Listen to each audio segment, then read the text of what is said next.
एक गांव में चंदा नाम की एक गरीब आम वाली रहती थी। चंदा आम बेचकर अपने परिवार का पालन पोषण करती थी। गरीबी के कारण चंदा को अपने जीवन में बहुत कठिनाइयों का सामना करना पड़ता था। आम ले लो आम, ताज़ा मीठे आम। एक ग्राहक आया और पूछा, चंदा, ये आम कितने रुपए किलो दिए? चंदा ने जवाब दिया, भाई आम 80 रुपए किलो है। ग्राहक हैरान होकर बोला, अरे बाप रे, इतने महंगे आम! तुम्हारे आम में कोई कीमती हीरे जड़े हुए हैं क्या, जो तुम इतने महंगे आम बेच रही हो? चंदा ने कहा, भाई अभी जंगल से आए हैं, बिल्कुल ताज़ा और मीठे आम हैं। और वैसे भी अब तो आम के दाम भी बढ़ गए हैं। ग्राहक ने कम दाम लगाते हुए कहा, नहीं, अगर 50 रुपए किलो देने हैं तो दो, नहीं तो मैं कहीं और से ले लूंगा। चंदा ने मना किया, 50 रुपए किलो? अरे नहीं भाई, ये तो बहुत कम है। तो ग्राहक बोला, ठीक है, रखो तुम अपने आमों को अपने पास, मैं कहीं और ही देख लेता हूं। ऐसा कहकर वो आदमी वहां से चला जाता है। चंदा उदास होकर मन में सोचती है, आज मेरा एक भी आम नहीं बिका। पूरा दिन इंतजार करने के बाद एक ग्राहक आया था, वो भी खाली हाथ चला गया। अब मैं क्या करूं? मुखिया का लालच और चंदा की परेशानी। तभी वहां से गांव के मुखिया गुजरते हैं। अरे चंदा, क्या सोच रही हो? चंदा ने उन्हें प्रणाम किया। अरे नमस्ते मुखिया जी। मुखिया ने पूछा, हाँ नमस्ते, क्या हुआ? तुम किस सोच में डूबी हुई थी? मुखिया के पूछने के बाद चंदा उसको सब कुछ बता देती है। चंदा की बात सुनकर मुखिया अपने दिमाग में एक बात सोचते हैं, इसके आम तो वाकई में बहुत ज्यादा अच्छे हैं और ताज़ा हैं। वो आदमी बेवकूफ़ था। एक काम करता हूं, मैं ही कम पैसों में इसके आम खरीद लेता हूं। इतना सोचकर मुखिया जी चंदा को कहते हैं, एक काम करो चंदा, तुम मुझे 60 रुपए किलो के हिसाब से 10 किलो आम दे दो। ठीक है मुखिया जी, मैं अभी दे देती हूँ। ऐसा बोलकर चंदा अपने मन में सोचने लगती है, चलो मुखिया ने ज्यादा पैसे तो कम नहीं कराए, मैं जल्दी से आम दे देती हूँ। और मुखिया जी जो पैसे देंगे उनसे मैं अपनी घर की जरूरत का सामान ले लूंगी। वैसे भी खाली हाथ घर तो नहीं जा सकती। मुखिया अपने दिमाग में सोचते हैं, बेवकूफ इंसान, इनसे प्यार के दो बोल क्या बोल दो, ये लोग अपना सब कुछ न्योछावर कर देते। फिर मुखिया जी आम लेकर वहां से चले जाते हैं और चंदा भी अपना सामान समेटकर अपने घर की ओर चली जाती है। घर पहुंचकर चंदा की बहन रूपा परेशान होकर कहती है, अरे चंदा, तुम आ गई, अच्छा हुआ तुम जल्दी आ गई। क्या हुआ बहन, तुम इतनी ज्यादा परेशान क्यों हो रही हो? वो चंदा, माँ की तबीयत बहुत ज्यादा खराब है, उसे बहुत ज्यादा तेज बुखार है। ठीक है बहन, तुम माँ के पास रुको, मैं अभी वेद जी को लेकर आ रही हूँ। फिर चंदा वेद जी के पास चली जाती है। रास्ते में बहुत तेज बारिश होने लगती है, लेकिन चंदा जैसे तैसे करके वेद जी के पास पहुंच जाती है। वेद जी माँ की जांच करके कहते हैं, चंदा, तुम्हारी माँ को बहुत तेज बुखार है, सिर्फ एक दवा से ठीक हो पाएगी, मगर वो दवा बहुत महंगी है, उसमें जिन जड़ी बूटियों को डाला गया है वो आसानी से नहीं मिलती। चंदा हिम्मत करके कहती है, वेद जी आप पैसों की चिंता मत कीजिए, बस आप मेरी माँ को ठीक कर दीजिए। फिर वेद जी माँ को दवाई दे देते हैं और अपने घर चले जाते हैं। रूपा पूछती है, अरे चंदा, तुम्हारे पास इतने पैसे कहाँ से आए? चंदा बताती है, आज मुखिया जी ने मुझसे काफी ज्यादा आम खरीद लिए थे, पैसे वहीं से आए थे। रूपा समझ जाती है, इसका मतलब सारे पैसे माँ की दवा पर लग गए। चंदा दुखी होकर कहती है, हाँ रूपा, अब मेरे पास कुछ भी नहीं है। ऐसे ही कुछ दिन बीत जाते हैं और चंदा की माँ ठीक हो जाती है, पर उधर चंदा की आमों की बिक्री दिन पर दिन कम होती जा रही थी। चंदा रोजाना 50 रुपए माइनस 60 रुपए ही कमा पाती थी। साधु बाबा और रानो चिड़िया। एक दिन रूपा चंदा को बोलती है, छोटी, आज तो खाने के लिए घर में कुछ भी नहीं है। चंदा रूपा को दिलासा देती है, तुम चिंता मत करो रूपा बहन, मैं कुछ इंतजाम करती हूँ, बस भगवान आज अपनी सुन ले और मेरे सारे आम बिक जाएं। ठीक है रूपा बहन, मैं आम बेचने जाती हूँ। इतना कहकर चंदा अपने आम की टोकरी लेकर गांव में चली जाती है। आम ले लो, आम ले लो, आम ताज़ा और मीठा आम। इस तरह चंदा पूरे गांव में आम बेचती है, लेकिन शाम होने तक उसका एक भी आम नहीं बिकता। फिर वो एक पेड़ के नीचे बैठ जाती है और मन में सोचने लगती है, सुबह से शाम हो गई लेकिन अब तक मेरा एक भी आम नहीं बिका। अब तो ये आम भी सड़ने लगे हैं, अब मैं क्या करूं? हे भगवान, मेरे जीवन की कठिनाइयां कब खत्म होंगी? चंदा ये सोच ही रही थी, तभी वहां से एक साधु बाबा गुजरते हैं। साधु बाबा आवाज लगाते हैं, भिक्षाम देई, तुम एक दोगे, ईश्वर तुम्हें 1000 देगा। चंदा उन्हें प्रणाम करती है, प्रणाम साधु बाबा। साधु बाबा उसे आशीर्वाद देते हैं, आयुष्मान भव। क्या आपको कुछ चाहिए साधु बाबा? साधु बाबा कहते हैं, हाँ पुत्री, मैं एक भिक्षुक हूँ और मैं यहाँ लोगों से भिक्षा मांग रहा हूँ। चंदा पूछती है, कैसी भिक्षा साधु बाबा? पुत्री, मैं अपने शिष्यों के लिए भोजन इकट्ठा कर रहा हूँ, इसलिए गांव-गांव लोगों से भिक्षा मांग रहा हूँ पुत्री। अगर तुम चाहो तो तुम भी अपनी खुशी से कुछ थोड़ी सी भिक्षा दे सकती हो।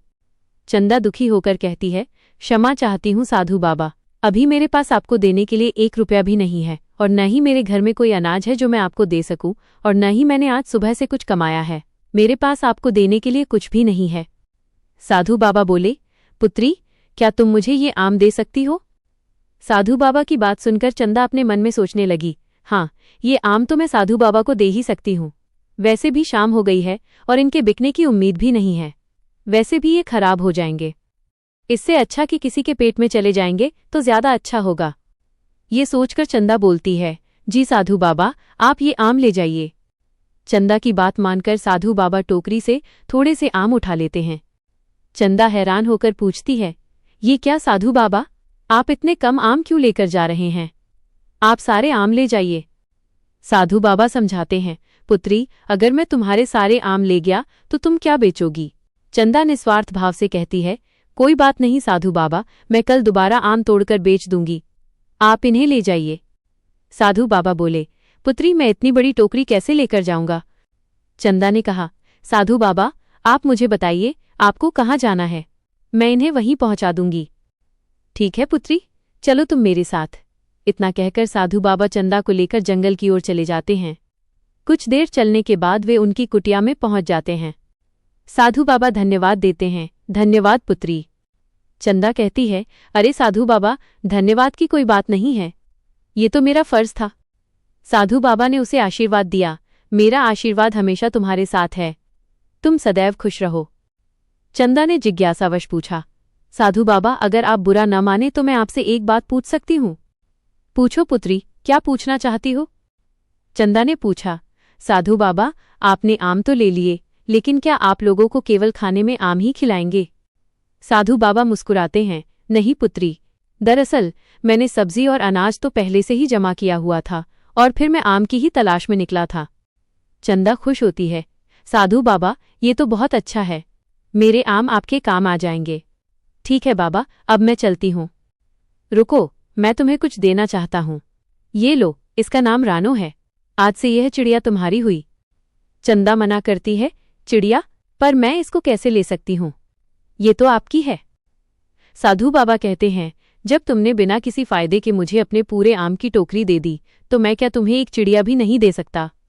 चंदा ने पूछा, साधु बाबा, मैं इस चिड़िया का क्या करूंगी? साधु बाबा रहस्य बताते हैं, पुत्री, यह कोई आम चिड़िया नहीं है, पुत्री, ये एक जादुई चिड़िया है, यह तुम्हारे भाग्य की चाबी है। जब तक ये तुम्हारे साथ रहेगी तब तक तुम्हारा भाग्य चमकता रहेगा, लेकिन ध्यान रहे, इसकी सच्चाई किसी को पता नहीं चलनी चाहिए। भाग्य का चमकना। फिर चंदा रानो चिड़िया को लेकर अपने घर की तरफ निकलती है तो रास्ते में रानो चिड़िया बोल पड़ती है, चंदा, जो साधु बाबा ने तुम्हें बात समझाई है उसका ध्यान रखना, ये बात किसी को पता मत लगने देना कि मैं एक जादुई चिड़िया हूँ। चंदा वादा करती है, ठीक है दोस्त, मैं वादा करती हूँ, मैं ये सच कभी किसी को नहीं बताऊंगी। इतना कहकर चंदा रानो चिड़िया को अपने घर ले जाती है। घर पहुंचकर चंदा रूपा को बताती है, रूपा बहन, अब से ये चिड़िया हमारे साथ रहेगी। रूपा चिंतित होती है, तुम इस चिड़िया को घर क्यों लेकर आई? पहले ही हमारे खाने के लाले पड़े हुए हैं, एक वक्त की रोटी भी मुश्किल से नसीब हो पाती है, ऊपर से तुम इस चिड़िया को ले आई। चंदा समझाती है, कैसी बातें कर रही हो रूपा बहन, भला ये छोटी सी चिड़िया कितना खा लेगी, और रही बात खाने की, जो हम खाएंगे वही इसे भी खिला देंगे। चंदा और रूपा आपस में बातें कर रही थी कि तभी उन्हें एक आवाज आती है, अरे चंदा, घर पर हो क्या? जरा बाहर आओ। चंदा बाहर जाती है, अरे अर्जुन भाई, आप यहाँ? अर्जुन ने कहा, हाँ चंदा, वो क्या है ना, आज मेरी बेटी का जन्मदिन था, बहुत सारे पकवान बच गए, मैंने सोचा गांव में बांट दूं, इसलिए मैं तुम्हें भी देने चला आया। ये लो। चंदा खुशी से, बहुत बहुत शुक्रिया भाई आपका। अर्जुन बोला, अरे नहीं चंदा, इसमें शुक्रिया की क्या बात है, वैसे भी ये खाना खराब हो जाता तो इससे अच्छा किसी का पेट ही भर जाए। इतना कहकर अर्जुन वहां से चला जाता है। रूपा पकवान देखकर कहती है, यह तो बहुत स्वादिष्ट पकवान है। चंदा बोली, देखो मैंने कहा था ना, जिसके भाग्य में जो है वो उसको मिल ही जाता है। तुम खाना खाओ। बेवजह चिंता कर रही थी। देखो ये पकवान हमारे पास खुद चलकर आ गए। आज तो हम खाएंगे स्वादिष्ट पकवान और गाएंगे ईश्वर के गुणगान। फिर वो सब मिलकर खाना खाते हैं। अगले दिन चंदा रूपा से कहती है, रूपा बहन, मैं आम बेचने बाजार जा रही हूं। रूपा पूछती है, तो क्या अब तुम इस रानो चिड़िया को भी साथ लेकर जाओगी? चंदा ने पूछा, क्यों, क्या हुआ? कुछ नहीं, मैं तो वैसे ही पूछ रही थी। चंदा रूपा की बातें सुनकर आम बेचने चली जाती है। आम ले लो, आम ताज़ा और मीठे आम। एक ग्राहक आया, चंदा तुम्हारे आम तो बड़े अच्छे दिख रहे हैं, क्या भाव दे रहे हो? चंदा बोली, भाई 50 रुपये किलो।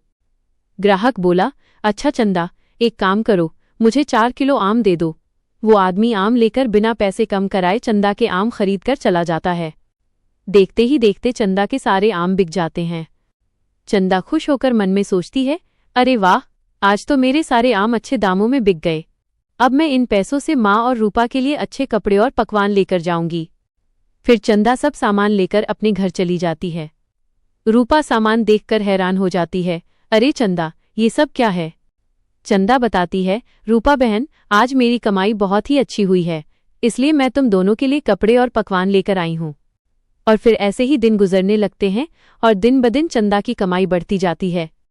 तभी चंदा के घर एक स्वाति नाम की औरत आती है। ये लो चंदा बहन, तुम्हारे पैसे जो तुमने मुझे कुछ दिन पहले दिए थे, मैं वापस करने आई हूं। चंदा कहती है, अरे शुक्रिया दीदी। स्वाति बोली, अरे शुक्रिया तो मुझे तुम्हारा करना चाहिए चंदा, तुमने बुरे वक्त में मेरी मदद की थी। वैसे पैसे लौटाने में मुझे थोड़ी देर हो गई, इसके लिए मैं माफ़ी चाहती हूँ। स्वाति चंदा के पैसे वापस कर देती है और वहां से चली जाती है। रूपा चंदा से फुसफुसाती है, चंदा सुनती हो, ये अचानक से ये लोग हम पे इतने मेहरबान कैसे हो गए? चंदा भी थोड़ा सोचती है, पता नहीं, मुझे ऐसा लगता है जब से ये रानो चिड़िया हमारे घर आई है तभी से हमारे भाग्य बदल गए हैं। चंदा बात को काटती है, अरे रूपा बहन, तुम खामखा कुछ भी सोचती रहती हो, ऐसा कुछ भी नहीं है। मुखिया की चालाकी और चिड़िया का छिन जाना। दूसरी तरफ चंदा की तरक्की देखकर गांव के लोग जलने लगते हैं। एक फल वाली दूसरी से कहती है, इस चंदा के सभी आम चुटकियों में बिक जाते हैं, और एक हम लोग हैं, सुबह से बैठे रहते हैं, लेकिन हमारे एक भी फल नहीं बिकते हैं। दूसरी औरत हाँ में हाँ मिलाती है, हाँ बहन, तुम ठीक कह रही हो। इससे पहले इस चंदा की वजह से हमारा धंधा बंद हो जाए, हमें कुछ करना होगा। ऐसा करते हैं, इसकी शिकायत मुखिया जी से करते हैं, बाकी वो खुद ही देख लेंगे। इतना कहकर दोनों मुखिया जी के पास चली जाती हैं। मुखिया जी पूछते हैं, नमस्ते, कहो कैसे आना हुआ? एक औरत बोली, मुखिया जी, हम आपको बहुत ज़रूरी बात बताने आए हैं। मुखिया, बताओ कैसी ज़रूरी बात? दूसरी औरत झूठ बोलती है, मुखिया जी, हमारे गांव में जो चंदा है वह दूसरों के खेतों में से आम चोरी करके बेच रही है। मुखिया हैरान, ये तुम क्या कह रही हो? हम सच कह रहे हैं मुखिया जी, हमें उसे अपनी आंखों से खुद देखा है। मुखिया गुस्से में, ठीक है, अगर ऐसी बात है तो मैं चंदा को इसकी सजा जरूर दूंगा। ऐसा कहकर वे चंदा के खिलाफ मुखिया को भड़काकर चले जाते हैं। मुखिया मन में सोचता है, अरे मैं तो चंदा को बहुत अच्छी लड़की समझता था, लेकिन ये तो बड़ी चालाक निकली, मुझे इसके बारे में पता लगाना होगा। आज रात ही मैं चंदा के यहाँ जाकर ही इस बात का पता लगाऊंगा। रात होने पर मुखिया जी चुपचाप चंदा के आंगन में आ जाते हैं और उसकी खिड़की के पास खड़े हो जाते हैं। चंदा और रूपा रात में एक दूसरे से बातें कर रही थीं। रूपा जिद करती है, सुनो चंदा, तुम्हें मेरी कसम, मुझे बताओ, आखिर हमारे भाग्य के बदलने के पीछे क्या बात है? मुझे सच्चाई जाननी है। रूपा की कसम देने के बाद चंदा रूपा को सारी बात सच सच बता देती है। रूपा खुशी से, ये तो बहुत खुशी की बात है। उन दोनों की ये सारी बातें मुखिया जी सुन लेते हैं। मुखिया मन में तुरंत लालची विचार करता है, तो इसका मतलब ये है कि इस चिड़िया के हाथ में ही चंदा के भाग्य की चाबी है। अगर मैं इस चिड़िया को अपने साथ ले जाऊं तो मेरा भाग्य भी बदल जाएगा। फिर अगले दिन सुबह होने पर मुखिया जी उन औरतों के साथ चंदा के यहाँ पहुंच जाते हैं। मुखिया जी गुस्से में, चंदा, तुम इतनी बड़ी चोर निकलोगी, मैंने कभी नहीं सोचा था। चंदा डरकर, चोरी? कैसी चोरी मुखिया जी? मुखिया, ज्यादा बनने की कोशिश मत करो, मैं तुम्हारी सारी सच्चाई जान चुका हूं। चंदा, कैसी सच्चाई मुखिया जी? मुखिया जी कहते हैं, चंदा, एक तो तुम दूसरों के खेतों से आम चोरी करके बेचती हो और पूछती हो कैसी चोरी। तुम्हारी सजा ये है कि तुम्हें मुझे 500 रुपए का भुगतान करना पड़ेगा। चंदा गिड़गिड़ाती है, मुखिया जी, मेरे पास इतने पैसे तो नहीं हैं और मैं सच बोल रही हूँ, मैंने किसी के यहाँ कोई चोरी नहीं की। मुखिया धमकी देता है, अगर तुम्हारे पास 500 रुपए नहीं हैं तो मैं तुम्हारी ये चिड़िया अपने साथ ले जाऊंगा। चंदा और रूपा चिल्लाते हैं, नहीं नहीं, मैं तुम्हारे साथ नहीं जाऊंगी। मुखिया जी, ये मेरी चिड़िया है, आप मेरी चिड़िया लेकर नहीं जा सकते। चंदा को देखकर वही फल वाली औरत बोलती है, चोरी करती है और हमारी मेहनत के पैसों पर ऐश कर रही है, निकालो इसको गांव से। दूसरी औरत भी कहती है, यह हमारे खेतों से चोरी करती है और हमारी मेहनत के पैसों पर ऐश करती है, चोर है ये चोर। रूपा अपनी बहन को बचाती है, मत मारो मेरी बहन चंदा को, ये निर्दोष है, इसने कुछ नहीं किया है। रूपा की ऐसी बातें सुनकर मुखिया जी चंदा को छोड़ देते हैं और अपने मन में सोचते हैं, बेवकूफ़ इंसान, अब मैं इनकी चिड़िया को ले जाऊंगा और अपना भाग्य बदल लूंगा। फिर ऐसे ही कई दिन बीत जाते हैं। रानो चिड़िया के चले जाने से चंदा की हालत पहले से भी बदतर हो जाती है। रूपा रोते हुए, सुनो बहन चंदा, हमारे पास तो अब खाने को भी कुछ नहीं है, अब तो हमारे पहले की तरह आम बिकना भी बंद हो गए हैं। चंदा साहस बनाए रखती है, ईश्वर पर भरोसा रखो रूपा बहन, वो कोई न कोई रास्ता निकाल देंगे। मुखिया का पतन और न्याय। और उधर मुखिया जी चिड़िया से कहते हैं, अब से तुम मेरे पास रहोगी, अब से मैं ही तुम्हारा मालिक हूं, समझी। रानो चिड़िया जवाब देती है, नहीं, मेरा मालिक चंदा है, वो मेरी दोस्त है।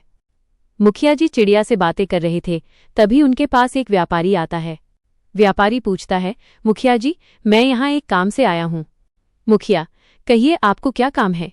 व्यापारी बताता है, असल में मैं इस गांव को छोड़कर जा रहा हूँ और यहाँ पर मेरी बहुत सी जमीन है जिसे मुझे बेचना है। मुखिया, तो मैं इसमें आपकी क्या मदद कर सकता हूँ। व्यापारी, यही कि अगर आप मेरी सारी जमीन खरीद लो तो बहुत अच्छा होगा, क्योंकि आपके सिवा इस गांव में मेरी इतनी सारी जमीन कोई नहीं खरीद सकता। फिर मुखिया जी उस व्यापारी की जमीनों को कम कीमत पर खरीद लेते हैं और कुछ दिनों में उन जमीनों को दोगुनी कीमत में बेच देते हैं। मुखिया खुशी से, अरे वाह, ये चिड़िया तो वाकई में किस्मत की चाबी है, मुझे इसे सबसे छुपा कर रखना होगा, वरना इसे कोई भी लेकर जा सकता है। फिर ऐसे ही कुछ दिन बीत जाते हैं तो एक दिन मुखिया जी से पिंजरे का गेट खुला ही रह जाता है और चिड़िया मौका पाते ही वहां से उड़ जाती है। तब थोड़ी देर बाद मुखिया जी आते हैं तो पिंजरे को खाली देखकर वो हैरान रह जाते हैं, अरे ये क्या हो गया, वह चिड़िया कहाँ चली गई। अभी मुखिया जी उस चिड़िया को ढूंढ ही रहे थे, तभी वो व्यापारी वहां आता है। व्यापारी गुस्से में, मुखिया जी, आपने चालाकी से मेरी सारी जमीनों को कम कीमत पर हड़प लिया, मैं आपको नहीं छोड़ूंगा, मैं आपकी सारी सच्चाई गांव वालों को बताऊंगा। मुखिया गिड़गिड़ाता है, नहीं, ऐसा मत करो, मैं बर्बाद हो जाऊंगा, मैं तुम्हें तुम्हारे सारे पैसे देने के लिए तैयार हूं। पैसे लेकर व्यापारी वहां से चला जाता है। मुखिया पछताते हुए मन में सोचता है, मैंने चंदा की चिड़िया छीनकर उसके साथ बहुत बड़ा धोखा किया, यह पाप की सजा मिली है। चिड़िया की वापसी और खुशहाल जीवन। अगले दिन चंदा अपनी बहन से कहती है, अरे चंदा, तुम कहाँ जा रही हो। चंदा जवाब देती है, मैं जंगल की तरफ जा रही हूँ रूपा, बस थोड़ी देर में आती हूँ। इतना कहकर चंदा जंगल की ओर निकल जाती है। वहां वह साधु बाबा से मिलती है। चंदा उन्हें प्रणाम करती है, प्रणाम साधु बाबा। साधु बाबा, आयुष्मान पुत्री। चंदा बताती है, साधु बाबा, मैं यहाँ आपको कुछ बताने आई हूँ। साधु बाबा पहले ही जानते थे, मैं जानता हूँ पुत्री, तुम्हारे साथ क्या हुआ। चंदा हैरान, मगर कैसे साधु बाबा। तभी पास के पेड़ पर बैठी रानो चिड़िया बोलती है, मैंने बताई है। चंदा खुश होकर, रानो तुम यहाँ, तुम्हें तो मुखिया ले गए थे ना। रानो चिड़िया, हाँ दोस्त, मैं उसके खेत से भाग आई। रानो चिड़िया चंदा को सारी बात बता देती है। साधु बाबा चंदा को समझाते हैं, चंदा, मैंने तुम्हें इसीलिए मना किया था कि जादुई चिड़िया के बारे में तुम किसी को पता मत चलने देना, वरना सभी इस चिड़िया के पीछे पड़ जाएंगे। चंदा माफी मांगती है, क्षमा कीजिए साधु बाबा, मुझसे गलती हो गई, मुझे मजबूरी में रूपा को रानो चिड़िया के बारे में बताना पड़ा था। साधु बाबा शांत होकर कहते हैं, कोई बात नहीं पुत्री, गलती इंसान से ही होती है। ये चिड़िया मैं तुम्हें वापस करना चाहता हूँ और आशा करता हूँ कि तुम दोबारा कोई गलती नहीं करोगी। चंदा चिड़िया को वापस पाकर, धन्यवाद साधु बाबा, मैं वादा करती हूँ कि मैं दोबारा ऐसी कोई गलती नहीं करूंगी। चिड़िया को पाकर चंदा का भाग्य दोबारा चमक जाता है और वो दिन प्रतिदिन अमीर होती जाती है।